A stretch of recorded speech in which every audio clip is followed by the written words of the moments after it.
I think that's important when getting into any type of business is having a mentor and just shadowing them and learning from them and seeing just how the whole process go. I think people tend to make mistakes when they try to do a lot on their own and not really have an understanding of the business. I think my first deal, I made $3,000. The most important part for me when doing my first deal was seeing that this actually worked. And I remember sitting at the closing table and I'm like, oh, wow, like I'm here. Welcome to the Kaizen Blueprint, the podcast dedicated to helping you achieve a better life through continuous improvement. If you're ready to elevate your finances, grow your investments, and unlock your full potential, you're in the right place. Each episode brings expert insights on personal development, finance, and real estate, giving you the tools to build lasting success. Now, let's dive into today's episode.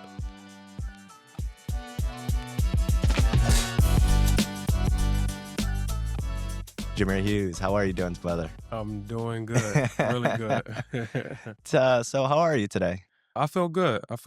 First ever podcast, so excited. Yeah. Yeah. Well, I brought you on because of, we kind of started in real estate around the same time, and you started off as a wholesaler. Yep. Can you tell us more what a wholesaler is or what wholesaling? So real estate wholesaling is when you're able to acquire a property off market below discount rate and find another investor and sell it to them for a different price. And then in between, you will make a profit. So there's many ways you can go about finding off-market deals. I know everyone always hear dropping for dollars, door knocking, things like that, cold calling. So yeah, you find a deal off market and you flip it to another investor and make a profit.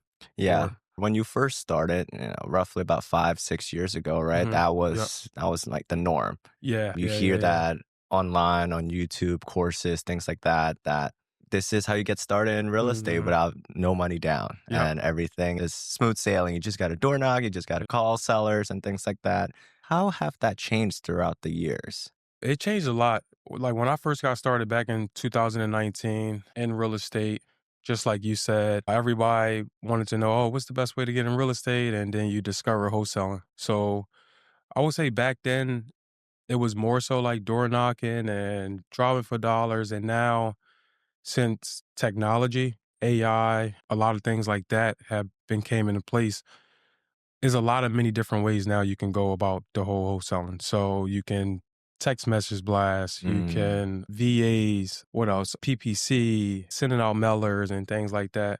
Just a better way, and I would say for me, is to delegate certain tasks. So if you don't mm, want to door knock anymore, or if you don't want to call yourself, you hire a virtual assistant to make calls, send leads over to you that's already warmed up, and then after that, kind of just close them out on the acquisition mm, side. So it changed a lot, and I see now actually just being in the business for like 5 years now, mm, also transitioning over to an investor myself.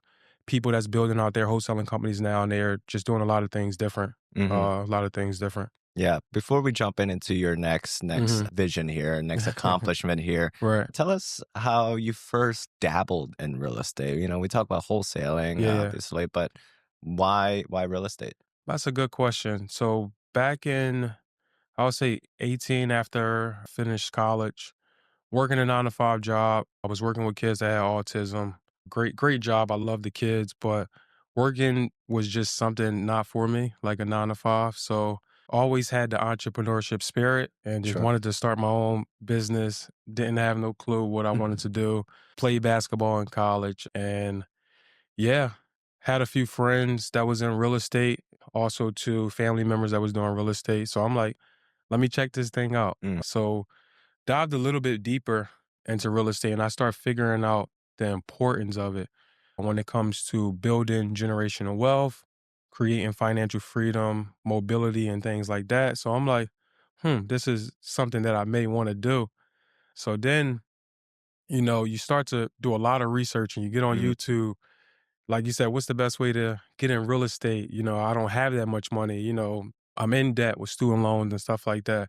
So then that's when wholesaling came about. So I'm like, what is this? Oh, you can make $50,000 in 30 days and, all the type of stuff you see on YouTube. So yeah, just looked more into it, dived a little bit deeper, and then started to build a business around it. So, Mm, created my LLC, started to go to a lot of networking events, real estate meetups, just to get more information about just the whole wholesaling business. But I always knew that I wanted to be an investor, mm, whereas you buy properties, you fix them up, and also build a rental portfolio and things like that. But I seen that wholesaling was an avenue to jump into that real estate part, whereas though you can learn how to analyze deals, sure. find off market deals, and be a little creative when, buying like real estate deals. So I'm like, let me just tap into this. And which I did.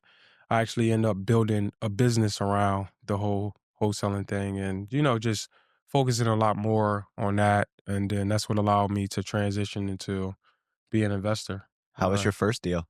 my first deal, I always remember this deal. My first deal, it was good. It was real good.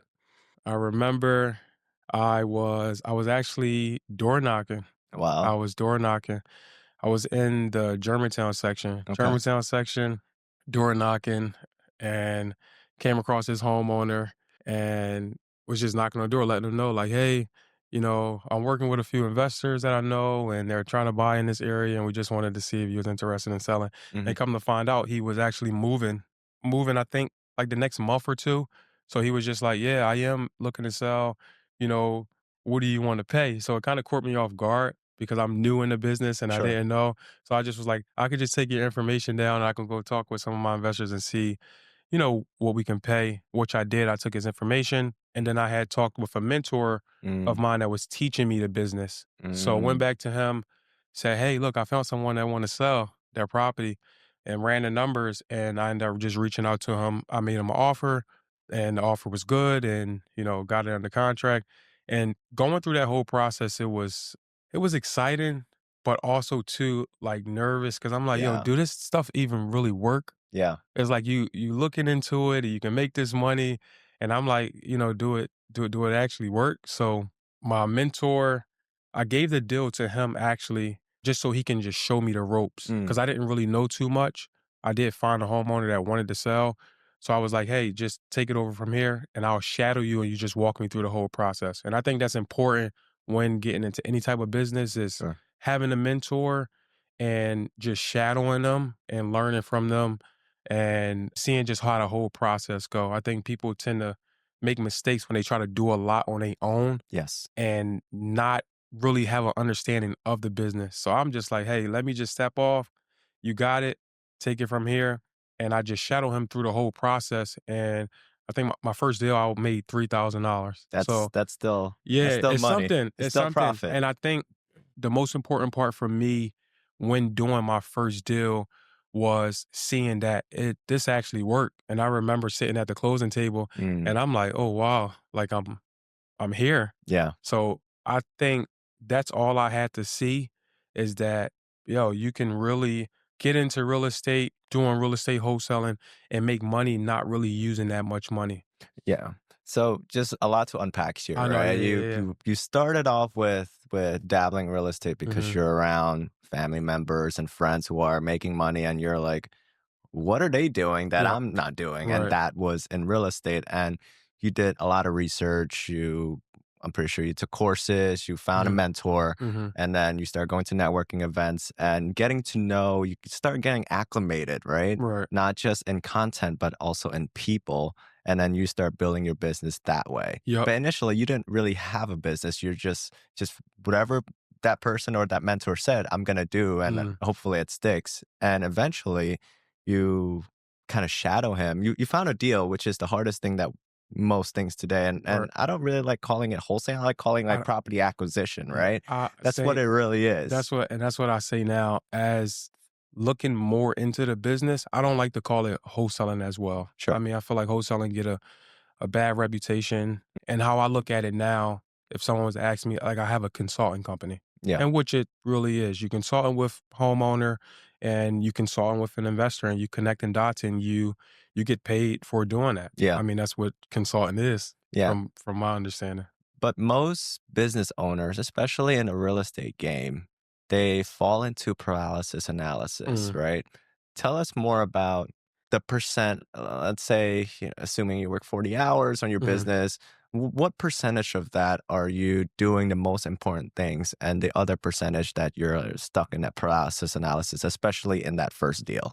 Okay, so I would say you saying what's the percentage of me Yeah. focusing So, more on my business or yeah. So, a better question yeah. is like, how much percent do you put into the business pipeline or the business process to Mhm. get you to that new goal, mainly, or to get to the deal? Because you've seen a lot of, especially newbies real estate investors, Yeah. right? Whether that's wholesaling, fix and flip, building things, doesn't matter. Mhm. We get so bogged down into just researching stuff Mm. and creating an LLC. I mean, me Yeah. and you know both. It's Right. We could just go on Right, IRS, right, go right. get an EIN, Yeah. and then go to the business PA, and then we create it within 15 minutes. But Right. that's really not the most important things to Mhm. do in real estate Yeah. investing. And the most important things to do is to get a deal, Exactly. to fund a deal, or Mhm. to just have a deal on the pipeline to make your business sustainable. Right. Tell us more, like, in that first deal itself, right? And this is where I was getting at, because you've done a lot of research. You went to networking events, Yeah. but that doesn't,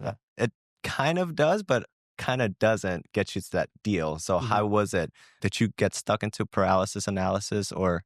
So I would say 100% you should focus on really getting the deal. And just like you said, like, yes, going to networking meetups and trying to get your LLC, yes, that stuff is important. But the most important thing for me is just focusing on like getting out there, like actually Mm, really, really getting out there and, getting in the field and trying to like focus and narrow on like getting the deal. And if that's, you like walking in certain neighborhoods, talking to people and things like that, I'll just say, just focus 100% on like the whole process, just mm, getting out there. Cause just like you said, some people sit back and say, oh, I got to do this first. I got to do that first. I yeah. got to do this before I get a deal.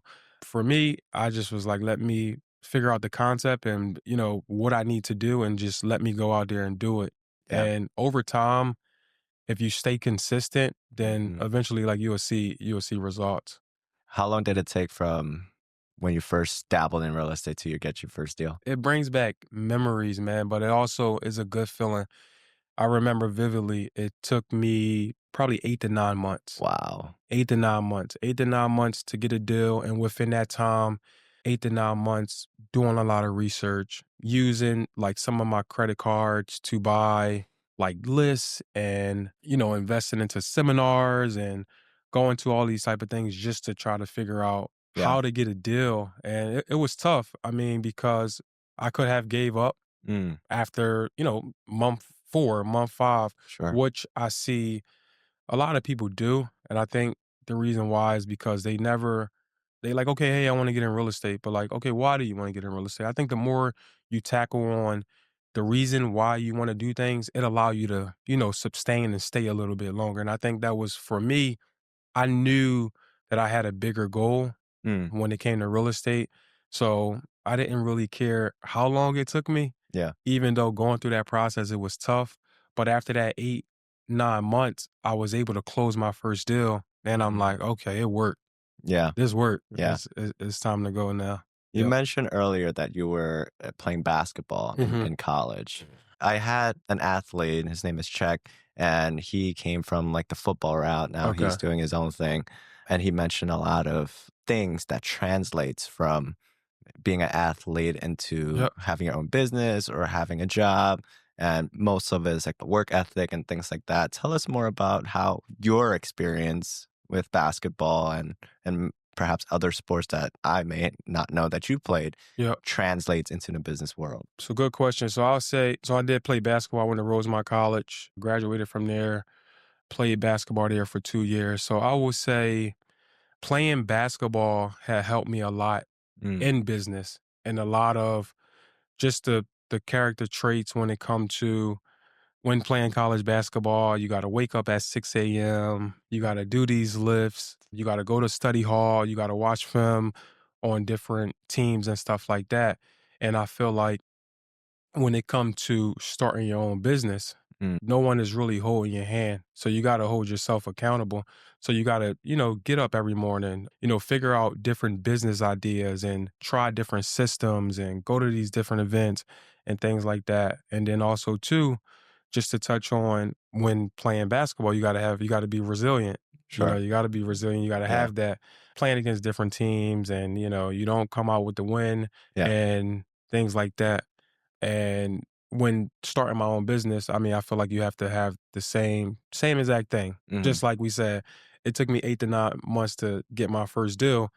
I coulda have gave up, but I Mm. feel like when it's times and moments when, I was playing basketball, things wasn't going right, the season wasn't going right, but, you just gotta, stay consistent, Sure. keep that resilience, keep that work ethic and things like that, and then same thing with business, I'll Yeah. say. Yeah. So we started off as the property acquisition wholesaling, Mhm. and you mentioned earlier that you wanted to become a real estate investor, Yep. doing real estate, kind of buying and owning real estate Yep. yourself. Tell us more about that transition from, Uh, just the consulting yeah. into actually buying properties now. So I will say the transition was, I'm not gonna say easy, but by learning the wholesaling business acquisition part, it made it a bit easy. And I'll say this because I already had in mind, like, okay, I want to be an investor. I want to do fix and flips. I want to own rental properties.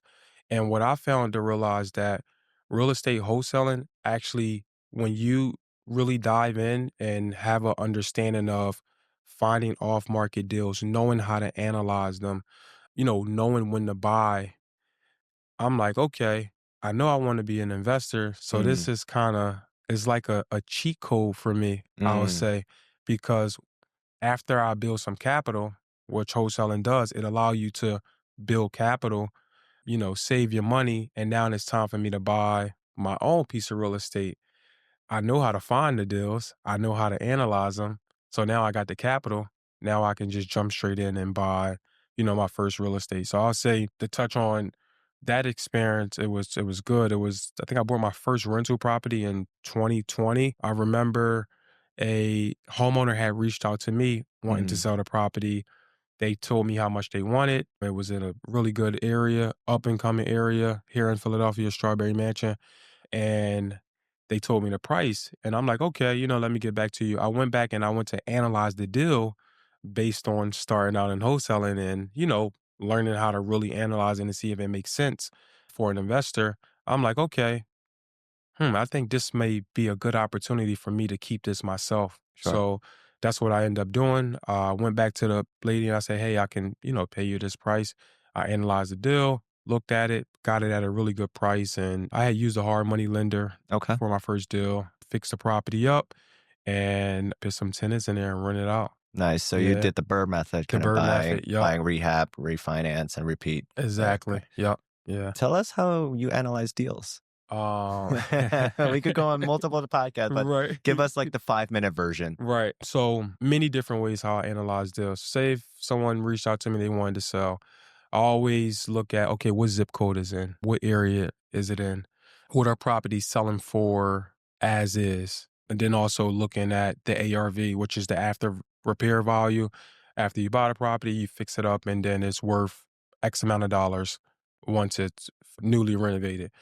So yeah, for me, I guess just being in the business for quite some time, I know if a deal makes sense just based on the zip code. So if Mm, someone to say zip code 19132, okay, tell me what's the square footage? Okay, mm, how many beds, how many bath? Okay, does it need a full rehab? Okay. And then just kind of analyze it from there. And then you'll go on the MLS, which is the multi-listing service. You kind of see what things are selling for in that area after you fix it up. And then now I know, okay, I need to pay this number for it because I know I have to put this number construction into the property. So I yeah. would say that's like a quick way how I analyze When you like that. first doing the analyzing deals, most real estate Mhm. investors make a mistake of either buying it at a wrong price Mhm. or their renovation budgets is they said Mhm. it's going to cost this much, but it Yep. actually costs this much, Right. right? Yeah. Yeah. What is your rule of thumb, or how do you bypass that when you're analyzing deals now? So like they always say, you make your money on the buy and that's when you buy in the deal, the acquisition, like that's when you really make your money. So the rule of thumb I use is the 70%. So if I'm looking at a deal, Yeah. I'm like, okay, If it's, worth 100, what's 70% of that ARV, and then minus my construction Mm. budget. And then from there, I know like, okay, I have to pay this number for the property in order for me to make sense, even if I'm flipping it or if I'm refinancing out of it. A lot of different people use 65%, 60%. I just always do 70% of the Mhm. ARV minus construction. And then whatever that number comes out to be, then I know I have to pay that for the acquisition. So Yes. what about construction costs with the ever growing, rising construction costs now? Has that changed with how you estimate a renovation? I will say not too much. Construction have went up from the time when I started back in 19 and 20. Construction like lumber and stuff had, went up a lot. But I say it haven't changed that much for me. It really just comes down to analyzing the deal. So if Mm. construction numbers went up, it's like, okay, now I got to be more conservative on what I'm paying for the property because now my GC general contractor is charging me $100,000 now to do a 1,200, 1,300 square feet home, whereas though it used to be 60 or 80,000. So now I know I have to buy the property at such a lower number in order for it to make sense. So So I you think get more in the numbers from a general e contractor. That's how you get the most up to date somewhat exactly. pricing. Yep. Got it. Yeah, yeah. And now with the ARV, we're speaking specifically in Mhm, Philadelphia. That's what we're at. Most houses, especially the rehabbed house, has been the days on market on those houses have mhm. significantly grown higher. Right. Most houses sit, depending on the location, Yeah. obviously, for maybe 2 months, three Mhm, months. How are you analyzing? Let's say you're doing a fix and flip or you're mhm. doing a refinance where we have, because of the interest rate changes, Mhm. right? Even though it just got lowered the Yeah. That's past few actually good. Yeah, weeks, yeah. which is good for everyone, Right. but the pricing of these homes are still high and buyers are still on the sideline and sellers are also still on the sidelines Mhm. because they have their 3% mortgage for the next 30 Right. years. But when it comes to figure out ARV, are you reducing, let's say there is a house that's been sold the past 6 months or something like that Mhm. for, I don't know, 300, Mhm. and then you buy a house kind of right there where it's off market. Mhm. Are you dictating an ARV based on that one, or are you reducing your ARV because you know that the markets is changing and you see more of a buyer's market now? So for me, when I'm looking at deals, I try to be a bit conservative. So some people may look, if you're looking on the MLS, you may go out 6 months and you see a property sold for like 300,000. I may go 3 months just to see something like recent and just say, for example, we do still see something sold for 300.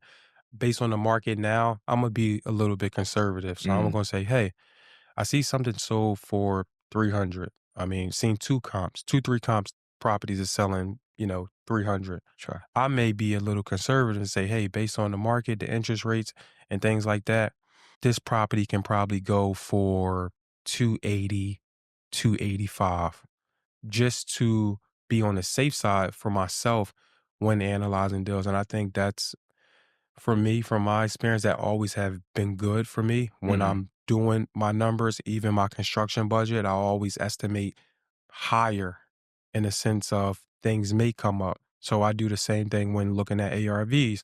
I see something sold for 300.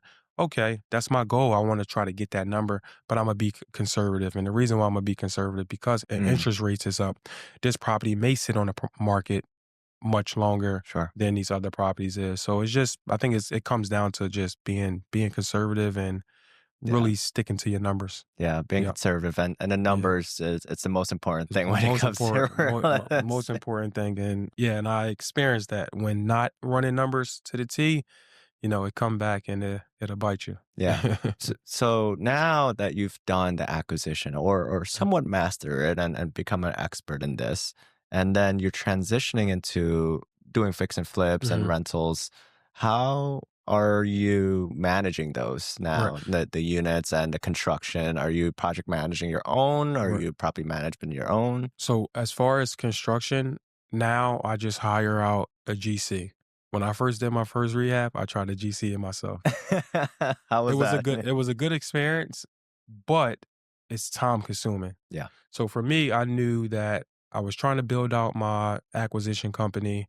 trying to do my rehab and you're running back and forth to Home Depot and trying to get all these the lumber I and remember those days. windows. Yeah. And so I'm like, I'm glad I got a chance to experience that whole process. But then I knew, okay, my next property that I buy, I'm not doing this. I'll focus more on building out the company, trying to find more deals, and I just hire a GC.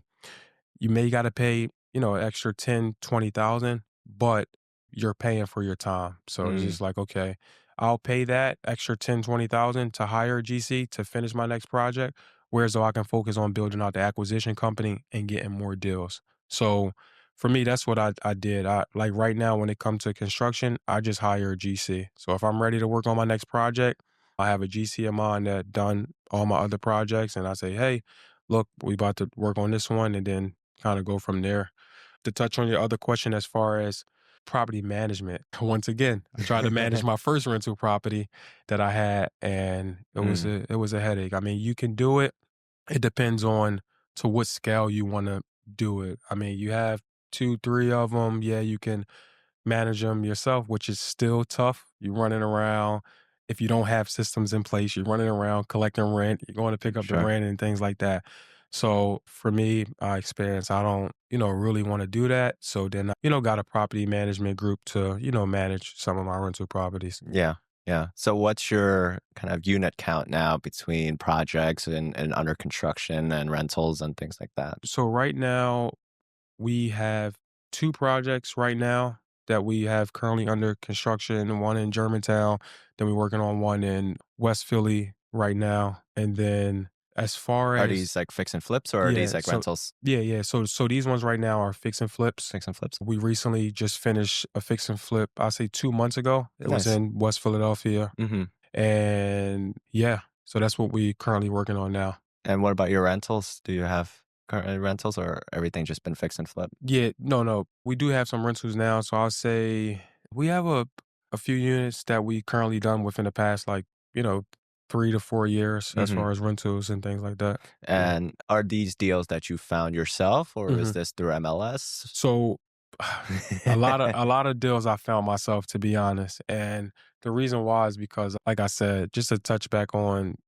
building out the acquisition company, I feel like there's no reason for me to like either buy something on the market. It's just like, okay, I'll just wait for something to come. So a lot of my units that I have now, I kind of outsourced them myself. They Mm, came across the pipeline and I looked into it. I'm like, okay, this is the one that I'll keep. And I think that's the most beautiful thing about the acquisition part is mhm. that you get a chance to cherry pick.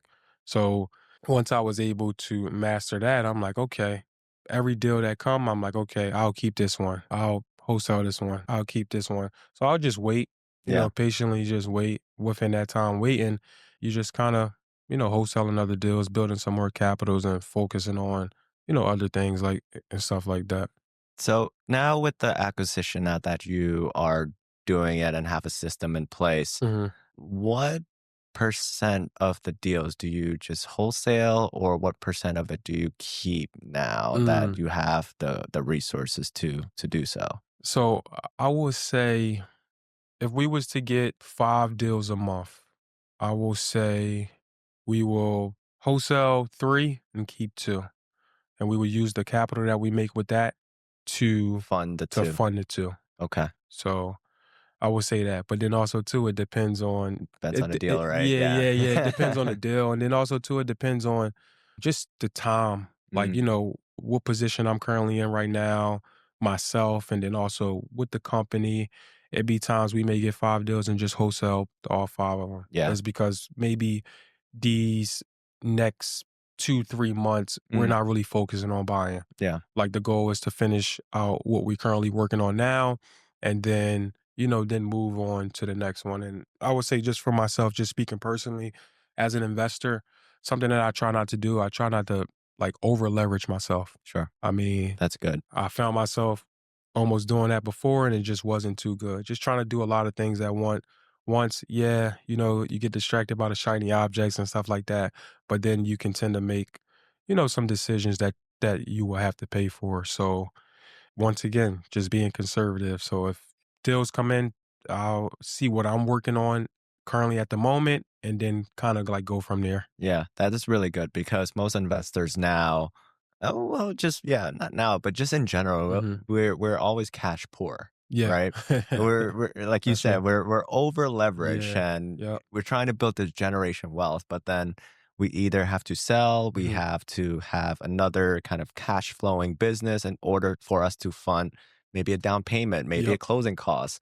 Like these Hmm. type of things are essential when it comes to buying a house. And for a real estate investor, the more deals that you do, the more sustainable your business is. Exactly. And most real estate are 90, 80, 75% leverage. Hmm. And we have Yep. to come up with the other cash, but then we don't have that cash because we Exactly. either have to Mm. refinance or sell. And I think your business model of being conservative is really important because once you wholesale something, you have that cash coming Exactly. in order for you to fund the next deal that you are going to own yourself or partner up with other people. Is that what you see now? That's it. That's exactly what I see right now. And just to touch on what you said is like, if I just say for an example, if I was to have all five deals come in and Yeah. try to buy all five of them, which I'm saying is not a bad thing to do. It all depends on situational. What situation are you currently in at the moment? Yeah. And if five deals was to come in and you buy all five of them, now you don't have no more liquid cash. Mm, Now how can you really move around, I'll say, in a sense of, like you said, if you maybe want to put a down payment on something, or if you see another deal come in and you can't really buy it because you bought all five of them. So for me, it's like I need to at least have some liquid cash to make certain decisions depending on certain situations that I'm currently in yeah. at the Yeah. moment. So, In our earlier discussion, we talk about just wholesaling and property hmm acquisition in the earlier stage, and why is it important, and kind of like the process and the technology to have involved. hmm Let's switch it back to now, okay. right? How is the process in your business now that it has everlasting evolving? hmm Now, tell us like from the beginning to kind of acquisition side to disposition, hmm what percentage of it is are you working on and hmm or your VAs or in the technology and the AI that you mentioned earlier? Right. Tell us about like the entire process of your So business. So I would say now over time, I was able to build systems. So put a lot of systems in place to allow myself to delegate certain tasks. Sure. And what I seen is like, okay, if I don't have to make calls no more, I'll hire a call-in center. So now, Mm, I have a call-in center, whereas I have few VAs, they're making calls to warm up the leads. So now that takes away from me. I can focus more on really analyzing the deals, closing the deals out. yeah. So the process is, you have your VAs, and that's just one marketing channel. Yeah. You have them making certain amount of calls a day. They sending over a certain amount of leads a day. These leads that's coming over, they are already warmed up. These people have already talked to them. They want to sell. They have a price point, the conditioning, et cetera. So now when the deals come over, I have an acquisition. Acquisition, they are analyzing the deals and they are the ones they call them the closers. They Closers. closers. They Okay. looking at the deals, they seeing how much the seller worth, and now they reaching out to them. Hey, I see you just spoke to one of my assistants. They Hmm. sent this over and we're really interested in it. So then from there, they are, trying to get the property under contract. And then once the property's under contract, now it comes over to me. Now it's like, okay, Jamier, let's make a decision, within the company. Is this something that we want to keep, or is this something that we want to, flip to one of an investors that we build a relationship with? So that's the process now. Just to go a little bit deeper, just say, we did want to keep it, or just say we wanted to wholesale it. We wanted to Mm, wholesale it. We send it over to the title company, which, I have a transactional coordinator now. That's nice. something else that I delegated, whereas though I'm not dealing with the title company so much. Hmm. Send it over to the transactional coordinator. They send everything over to title. We open up title, and the transactional coordinator is going to work with the seller and then also our investor to get them to the closing table. Got it. So within that time, as you can see, I'm not really focusing as much on calling no more. I'm Sure. not focusing too much on trying to close the deal out. That's what I, have an acquisition for. I'm not focusing too much on dealing with the title So companies. That's what do what you do? so what I'm doing now, and it's actually building more relationships, with other investors, trying to grow the company, trying to build more capital to take my company to that next level. And when you delegate certain tasks, it allow yourself to do that. So trust me, like, yes, I'm still working, and it's times that I am still working in the business Mm, because trying to tweak certain areas. So it's like, okay, if this not working as well, like I gotta be there. Okay, why are we not getting this many leads? Now I gotta speak with, you know, transactional coordinator. Okay, what's going on here? Why haven't this deal closed on the time frame? So it's like I'm still working within the company. I'm just not doing as many tasks. And I yeah, think that have been my goal as I've been in this business much longer is like, okay, I do want to do other things. I want to continue to build my rental portfolio. yeah. I want to transition into the development space, which I'm doing now. And in order for me to do that, you have to delegate tasks. Yeah. You mentioned a lot of things, Hmm. and I want to touch on the VA stuff because Okay. that is important. And you could find VAs in places like Fiverr, Yep. Upwork, or many other places, but predominantly those. Hmm. With your acquisition VA, is that someone that already have experience, or Hmm. did you nurture them into analyzing deals your way in Hmm. order for you to close on that deal? So from the acquisition standpoint, I try to get someone that already have experience. Mm, And the reason why, off of trial and error, I have hired some acquisitions before, whereas though you got to train them. I mean, there's nothing wrong with training them. I just think for me, I have been a little bit more successful with hiring someone that already have an understanding of real estate that possibly, worked at other acquisition companies and things like that.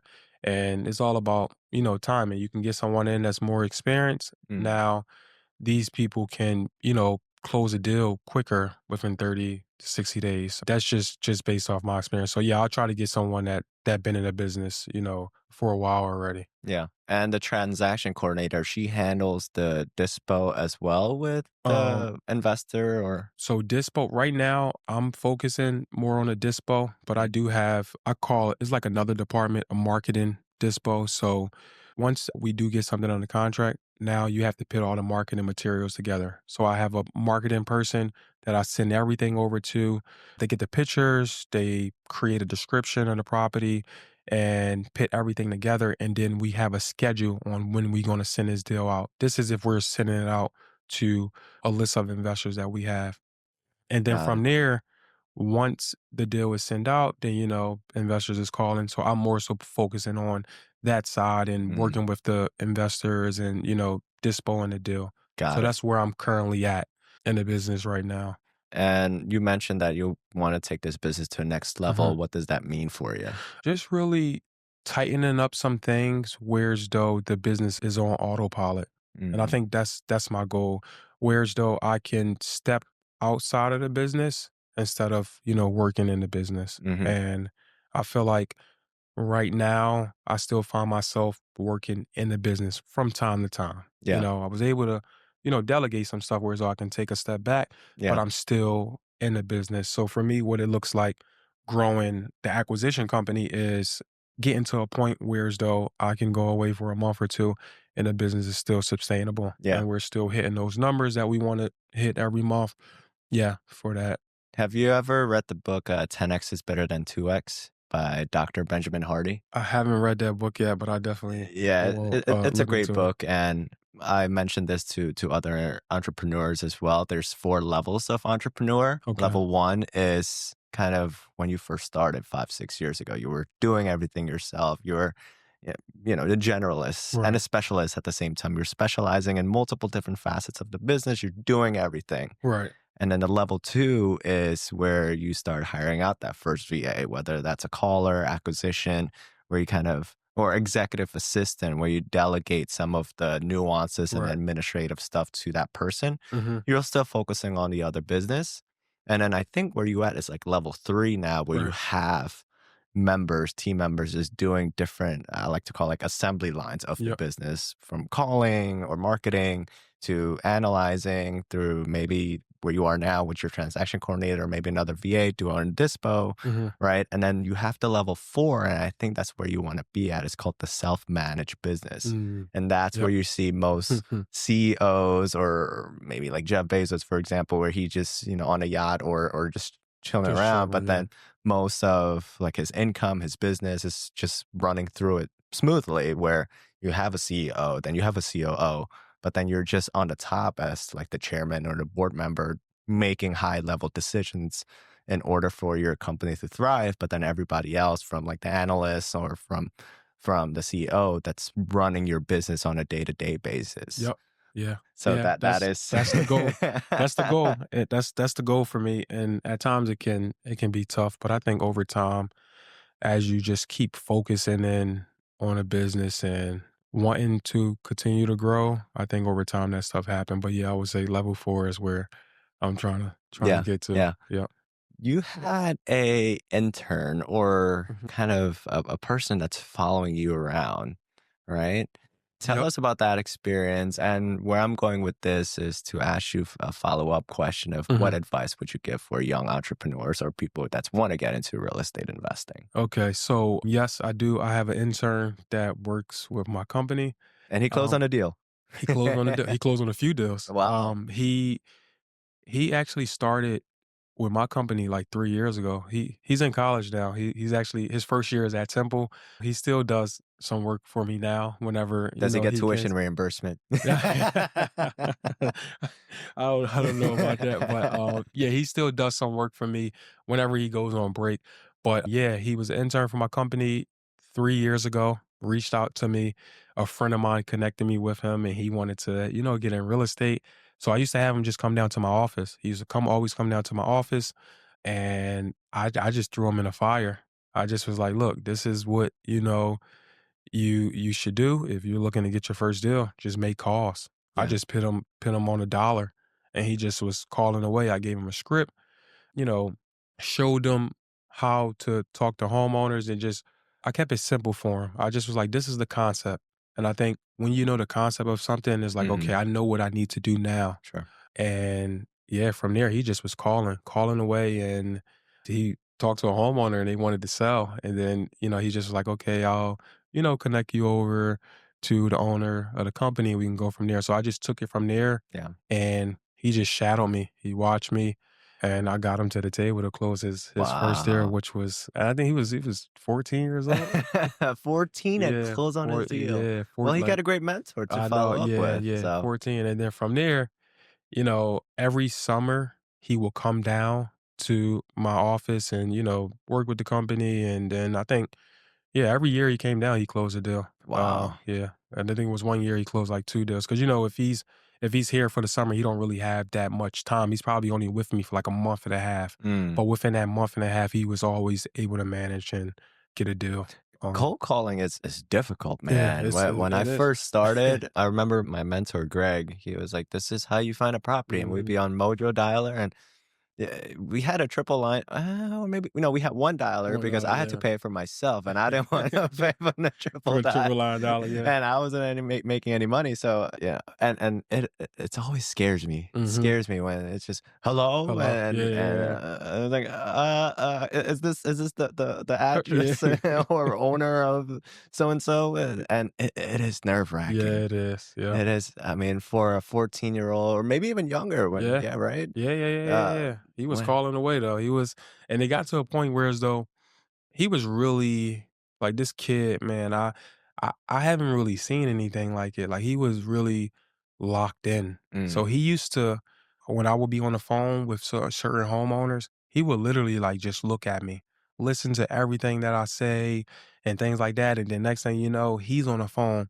And I remember, well, all the time, I used to just be like, he's really holding a conversation with these homeowners, and they don't even know that this kid is like 14 years old. But he was super determined, do and you he have a was deep just, voice? Or um, try to make his voice nah, deeper?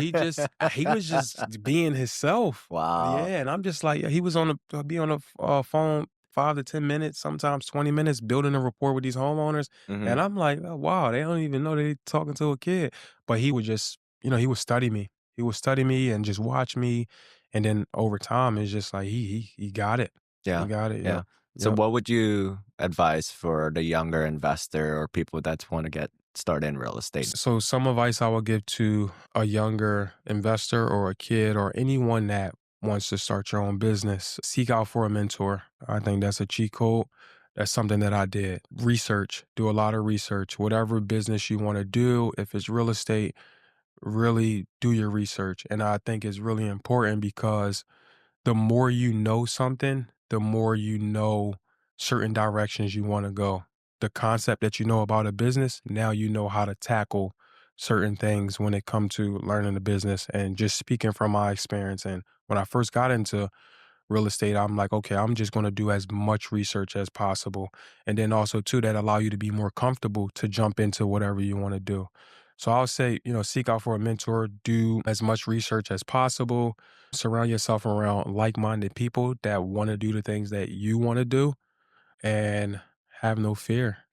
Just dive in. And then also to make mistakes, make Yeah, a that is lot of important. mistakes because you're going to learn from your mistakes. Yeah, that's one thing that business owner tends to avoid, that making Hmm. mistake aspect. Yeah. Everything got to be perfect. Right. I've learned in my own personal experience that just F it and just start. Hmm. And for example, this podcast thing, Yeah.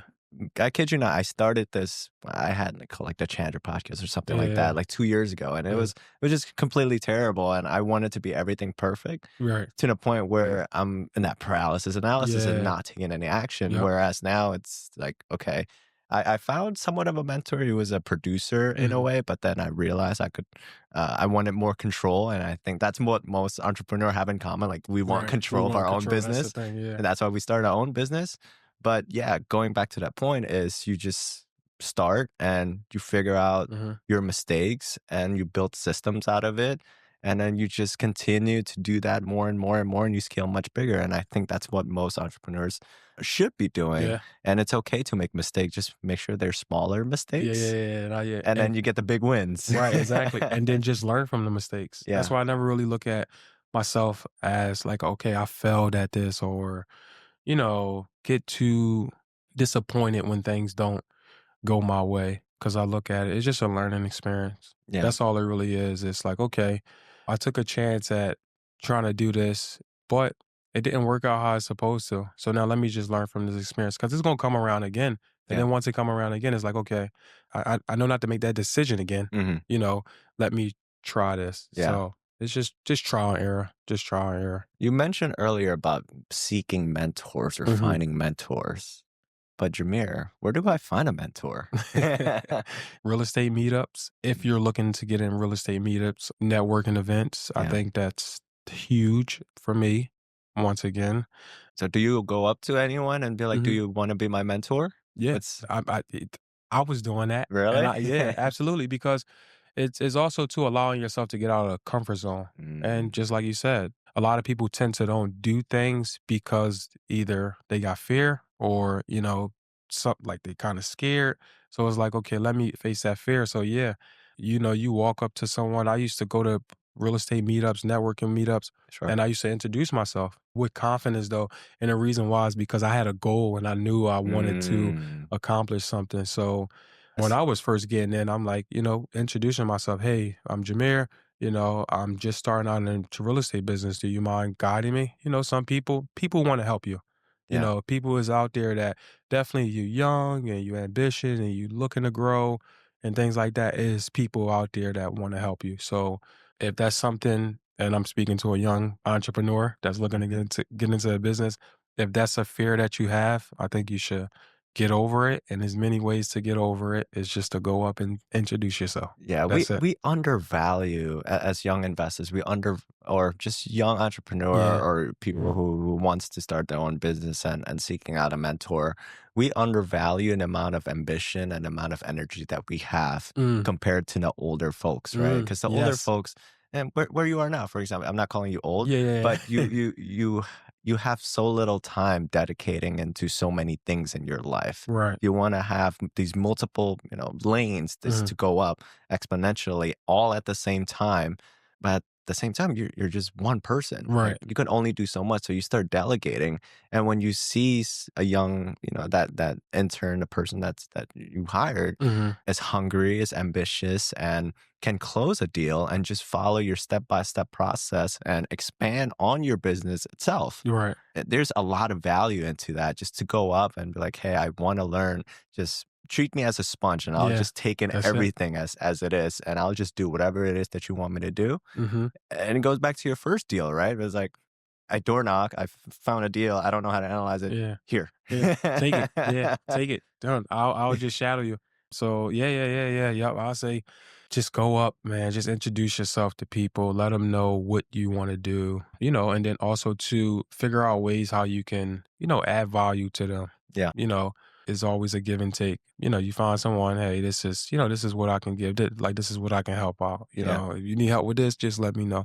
I just want to learn. And I have been that person Mhm. starting out Mhm. and business. And even now, as an adult, it's certain things, transition into wanting to do different business adventures and stuff like that. So I got to put myself in these rooms. Yeah. And at times, you do, you know, have a little bit fear, but it's like, Mhm. this is something I want to do. And I know it's someone out there that want to help me. So Yeah. I'm gonna go in that room and I'm gonna ask, hey, I need help. Yeah. So that's a good segue now, because we talked about the property acquisition, the Hmm. wholesaling business. We talked about your rentals, your Hmm. fix and flips. Now we'll dive deep into like the real estate development, Hmm. this new venture that you're doing. Tell Yeah. us more about that and how'd you get into that? Yeah, so development is something I, always wanted to do as well. When just you think of this whole real estate thing, as you get into real estate more, you start to figure out there's all different avenues. So, and now I'm transitioning to the development space now, looking to work on my first project where I'll be building 8 new construction homes in West Philadelphia. And these homes it will be affordable homes. Mm, So, affordable homes. And I'm doing this with a program that called UDA, Urban Development Association. I had joined this group maybe, I think like last year. And there's a lot of young Black developers that's in the group as well that I'm gonna be alongside with building new construction homes as well. So yeah, so this is new for me. It's new. I'm excited mm. about it, giving me a opportunity to really dive into the development space. What is real estate development for those people who might not So know what it is? real estate development is when you acquire a piece of land and you are building a home, new construction. So it's no home there. It's just Mm, a piece of land, and yeah, you're building a home like new construction from ground up. sure. Okay. That's real estate development. So what makes you want to get into this? Why joining the UDA Mhm. group? So the reason why joining the UDA group is because I seen that it was a lot of successful developers already in the group, and then also mentors as well that's in this group as well, that I knew that can guide me in the path of the development space, which I'm currently going through now. So it's an amazing people that's in this group, the UDA. They help you out in a sense of getting an understanding of the whole development and, doing new construction.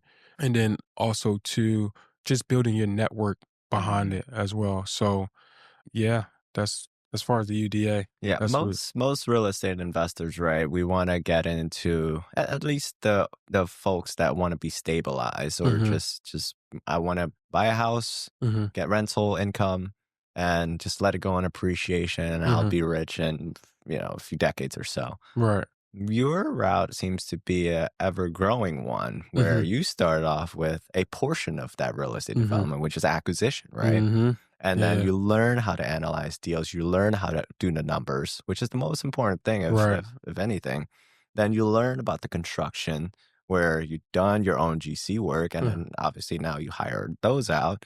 And then now you have rental portfolios where you have property management and you have mhm. system in place. It's It's been inevitable that you just move on into the real estate development, but it's all of those above. Except it's maybe the rental that's it. component, because if you're selling it to a homeowner on affordable rate, obviously that's slightly different. But regardless, it's the same process, except it's all in one. maybe all in 8 lots Mhm. now. Is that why you wanna jump into real estate development? Because of the complexity and that now you feel as though, "Let's take this up to a next level." Yep. I think the way you broke it down was beautiful. Starting from the acquisition part, the GC, acquiring your first rental, having property management, doing fix and flips. Everything ties into the development space. And I think for me, to answer your question, I would say yes. I'm just always looking to grow. I'm always looking Mm, to grow myself and then also to my company. And I feel like now, and I've been feeling this way for a while, that the time is now. It's only right to transition into that space. I feel like every part of the business that I had put together, it allowed me to take piece from piece from piece mm, to be ready for the development side. And yeah, and I think it's beautiful because I always tell myself that I have built myself up to be in this position to be ready for this. And I feel it. mhm. I'm nervous, or sometimes you like, okay, this is a new adventure, but I'm like, I worked to be here.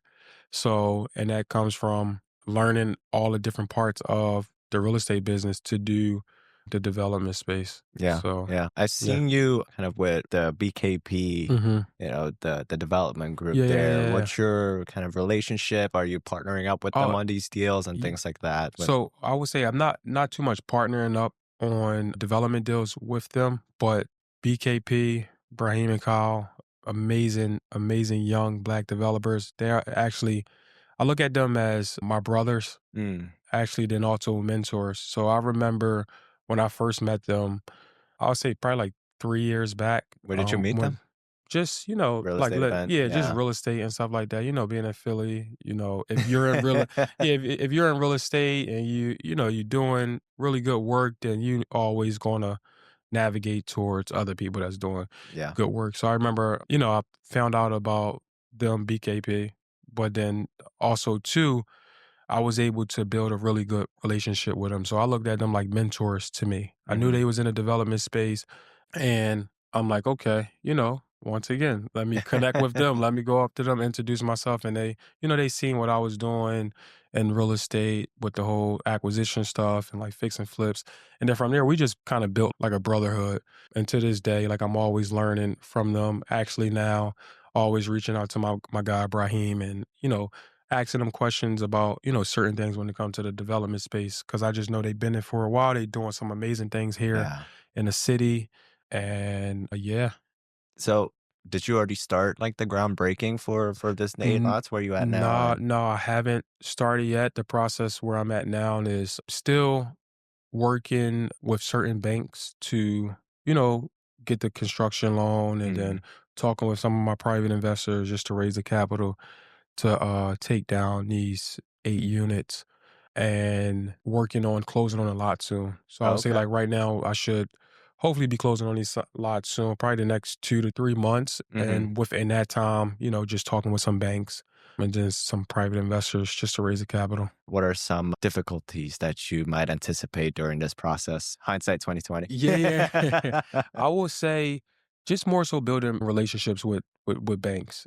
This Mm, is a big project. We talk about millions of dollars. So I would say the concept is kind of the same, but it's just a lot of things are different. Like we talking about development, you got to read over certain term sheets and, yeah. look at the construction budget. And so I'm like, learning as I'm going. A lot of stuff is already familiar from doing recent projects myself. Is just a bigger scale. So I Yeah. would say difficulties is, I don't know, just building relationships with banks. That's what it is. Cause you gotta actually go, and this is what I've been doing for like the past month or so, is, meeting with certain banks and, letting them know who you are, certain Sure. projects you done. And then, some people gonna say, hey, you're gonna get rejections and then, Yeah. things like Well, that. that's no But different, that's no different. Yeah, it ain't no right? that's not really You're no already different. getting that rejection since the Exactly. first day. Exactly. So that's why I say like I'm not too worried about that. But yeah, I would say that's like some difficulties. Okay.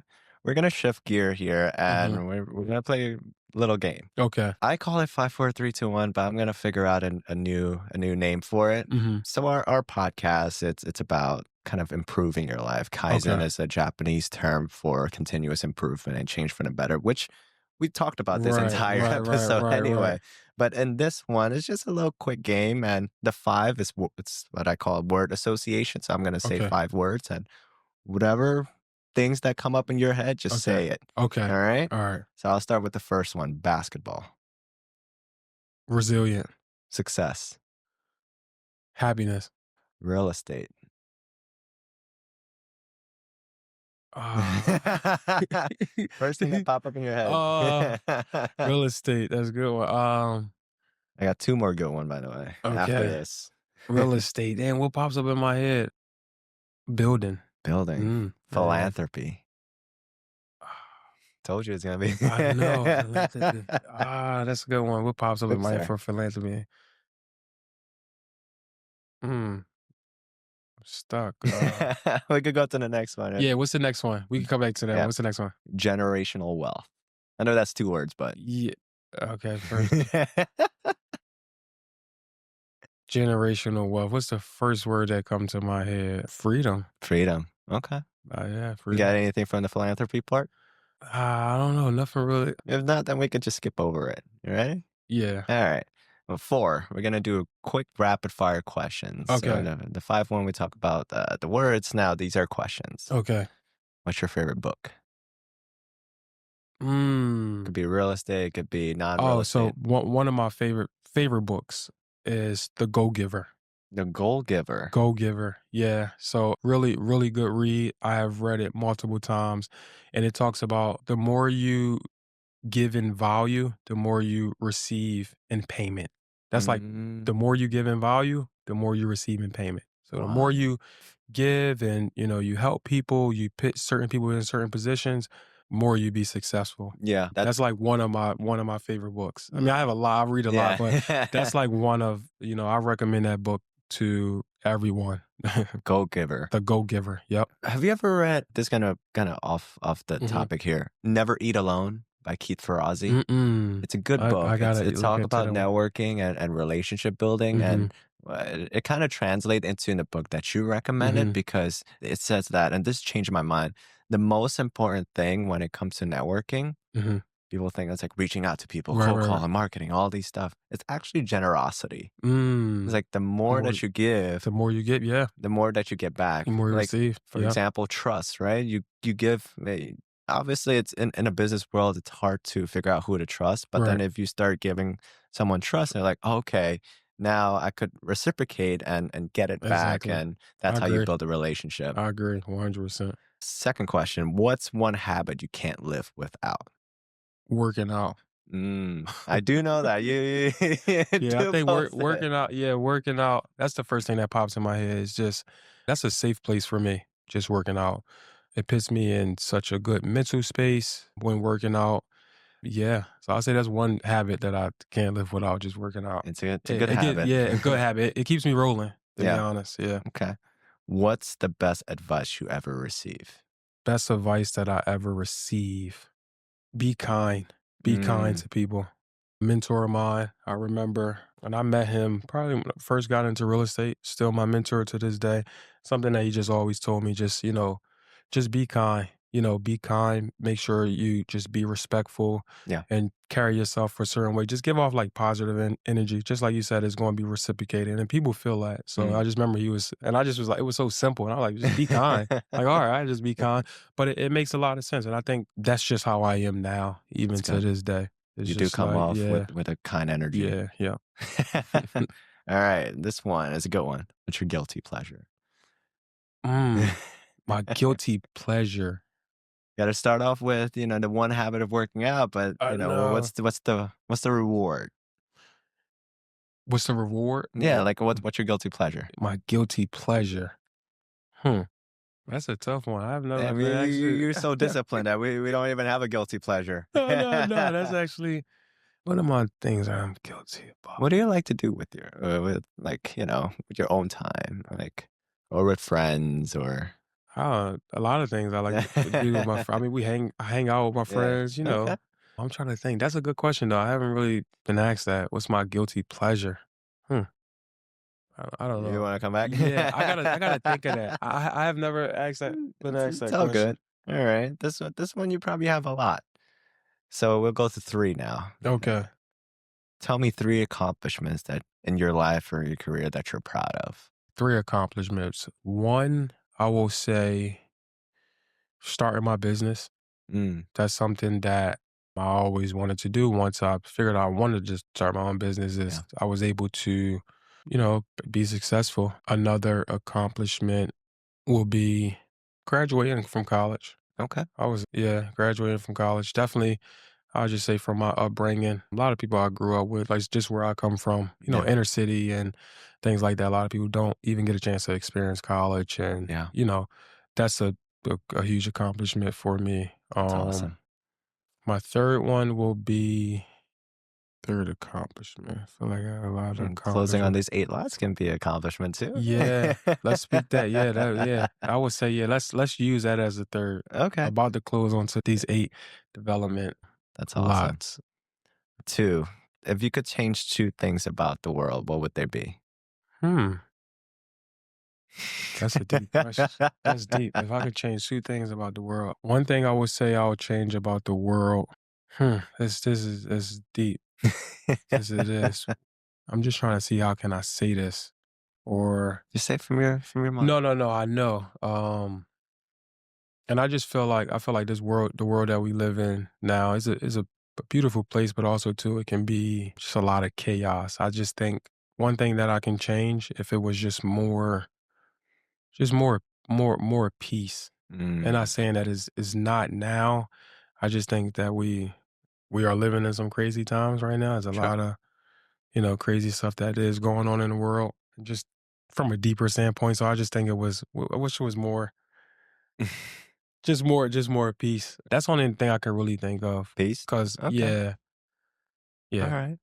So hmm one big goal for the future. What's one big goal that you're working on now, besides everything that we talked about? Okay. I was about to say, yeah. One big goal for me is being able to grow my business to the level that I want it to be. I'll say that's one big goal. And as of now, as I'm thinking, is just really focusing on this development stuff. Yeah. That's like a huge goal. I feel like Yeah. that's really been at my forefront, like focusing on and just wanting to really get into this space and grow there as Yeah. well. That's a big goal. Yeah. Let's say you've become successful in the Mhm, development stage or just the deals in general. Now that you have done the property acquisition mhm, aspect, are you going to switch over from, let's say, buying the dilapidated houses mhm. in up and coming neighborhoods into buying land and developing on those moving forward? I think that's what I wanna really do. I think I wanna and that's why I wanna get into this space is to learn more about it and then also to focus on bigger units. So if Mm, I can buy some land and maybe build 40, 50 units, up to 100 units and, build wealth mm. that way as well. In Philadelphia or in other Um places? I wouldn't mind branching out to other places. I think it Mm, comes down to me if the deal makes sense, if it's a good market. So yeah, I'd love to do some things here where I'm from, Philadelphia, but I don't mind branching out to like other cities and things like that. got it. Okay.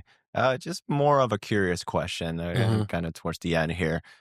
What is your methodology or what's your secret into networking and just being out there to other like minded individuals? No really secret to be honest. I just be you Mm. when it come to networking. Just be you, have confidence. That's it, really. I don't know, cause that when I think about that question you asked me, and then like even for me now, just when it come to networking is just all about letting people introducing yourself, letting them know what you're currently doing now or what you want to do, and just letting them know, okay, this is how I can add value to you. And yeah, that's it. That's it, really. And networking is a skill, I would say, It in a is. sense. But I don't know. I'm just myself. Like I feel like, no, that's just my honest answer. You know how sometimes I read books on negotiation and like Yeah. sales and stuff like that. But networking is really a skill. But I just be myself. I Mm. just kind of go in there, I think that comes from I just thought in my head, that Yeah, comes from the repetition that you had with yeah. cold calling the Mhm. sellers. You think so? Because Yeah, I yeah, think so, because yeah. you're having conversation with strangers. Yeah. That's no different than going to a networking event. I mean, granted, if you know some people, Right, that's a right. different story. But if you are calling with sellers and obviously they're more distressed and Mhm. more Right, right, kind of right. like anxious than a typical person at a networking event. Mhm. So if you're able to kind of lower their kind of their cautiousness and Exactly, yeah. anxiety of like, who is this guy's Right, calling me that's trying to buy my house? And you're able to kind of simmer it down. You're like, no, I just want to be your friend. I just right. want to be your partner and help you out in whatever problem and situations that you're in through the many solutions that I can provide. Yeah, I'll probably say yeah. I'll say, yeah, that probably did help me Yeah. in a sense of just, being able to network and, talk with people and Yeah. also, I guess just be comfortable to do Yeah. it, allow people to be comfortable to work with me and things Yeah. like that. But I Okay. think it really comes back to, like, what I said, just kind of being, like, kind, Yeah. kinda just, like, Be having kind. that energy in the sense of, just when you're talking to people. Yeah. Yeah. Um, Okay. yeah. Where can people find more about you? So I am on Instagram. My Instagram name is Jamier_Hughes, first name, last name. And Facebook, I mean, I don't really post too much content. I don't post that much content on Instagram That's as from the well, but older generation. yeah, yeah, yeah, yeah. But Facebook, just my name, Jamier Hughes. But yeah, I'm on Instagram, Jamier_Hughes. And then as you go on my page, you'll see my other company pages as well. Sure. Okay, that's awesome. Any final word or any final tips for people who are trying to get into the business? Real estate business, you'll say, Any or type of just business, entrepreneur, uh real estate development, wholesaling, I any. will say once again, and I probably said this already, is whatever business you want to do your research, surround yourself with like-minded people in the sense of they're doing the same thing that you want to do. Make sure you get a mentor. Reach out to people that already been doing the business much longer, which I have done. Is a cheat code. So, and yeah, and just, just do it. Just do it. Nike, baby. I was about to say that. Just do it. Yeah. All right, sounds good. Well, thank you so much for being on, Yeah. and we'll No, see you in thank the you. next one. I All right, appreciate it. signing off.